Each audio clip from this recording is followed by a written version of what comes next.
भारत में एक ऐसा मामला सामने आया है जिसने जीने का अधिकार और सम्मान से मरने का अधिकार पर बड़ी बहस छेड़ दी है। एक युवक 13 साल से बिस्तर पर पड़ा था, बोल नहीं सकता था, चल नहीं सकता था और पूरी तरह मशीनों पर निर्भर था। अब इस मामले में सुप्रीम कोर्ट ने लाइफ सपोर्ट भी हटाने की अनुमति दे दी है। ये वही लाइफ सपोर्ट है जिसके बदौलत वो 13 साल से जिंदा था। लेकिन सवाल उठता है कि आखिर सुप्रीम कोर्ट ने ऐसा निर्णय लिया क्यों। सबसे पहले जानते हैं कि आखिर यह हरीश राणा केस है क्या। आपको बता दें, हरीश राणा हरियाणा के रहने वाले एक युवक हैं।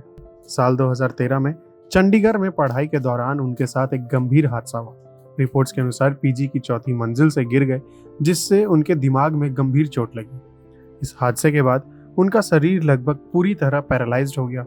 वो चल नहीं सकते थे, बोल नहीं सकते थे और कई सालों से वेजिटेटिव स्टेट में थे। पिछले 13 साल से वो पूरी तरह मेडिकल सपोर्ट पर जीवित है। अब सवाल है कि ये वेजिटेटिव स्टेट क्या होता है। वेजिटेटिव स्टेट का मतलब है व्यक्ति जिंदा होता है लेकिन उसे होश या जागरूकता नहीं होती। ऐसे मरीज खुद से खाना नहीं खा सकते, बोल नहीं सकते, चल नहीं सकते और पूरी तरह दूसरों पर निर्भर रहते हैं। हरीश राणा भी कई सालों से इस स्थिति में है। इतने लंबे समय तक इलाज के बाद भी उनकी हालत में कोई सुधार नहीं हुआ। इसके बाद उनके परिवार ने अदालत में गुहार लगाई, अगर ठीक होने की उम्मीद नहीं है तो उन्हें मशीनों के सहारे जिंदा रखना क्या सही है। इसी के बाद मामला सुप्रीम कोर्ट तक पहुंचा। सुप्रीम कोर्ट ने इस मामले में पैसिव ऑर्थनेशिया की अनुमति दे दी। इसका मतलब अगर मेडिकल बोर्ड ये तय करे कि मरीज के ठीक होने की संभावना नहीं है तो लाइफ सपोर्ट हटाया जा सकता है। लेकिन यह फैसला तुरंत नहीं होता। इसके लिए मेडिकल बोर्ड की जांच, डॉक्टरों की राय और कानूनी प्रक्रिया सब जरूरी है। अब आप सोच रहे हो कि ये पैसिव यूथेनेशिया क्या है। आपको बता दें, यूथेनेशिया का मतलब होता है किसी गंभीर मरीज को उसी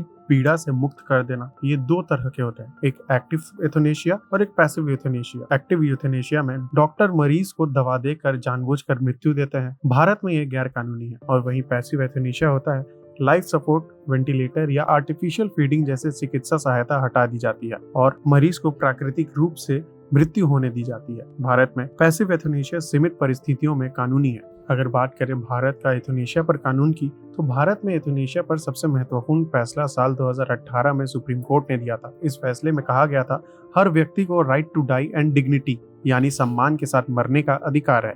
इसके साथ ही अदालत ने लिविंग विल की अनुमति भी दी। लिविंग विल का मतलब है कोई व्यक्ति पहले से लिख कर दे सकता है कि अगर वो कभी गंभीर हालात में पहुंच जाए तो उसे लाइफ सपोर्ट पर न रखा जाए। अब मुख्य सवाल कि हरीश राणा केस क्यों महत्वपूर्ण है। हरीश राणा का मामला इसलिए महत्वपूर्ण माना जा रहा है क्योंकि यह लंबे समय से वेजिटेटिव स्टेट में मरीज का मामला है। इसमें परिवार, डॉक्टर और अदालत सभी शामिल और ये फैसला भविष्य के कई मामलों को प्रभावित कर सकता है।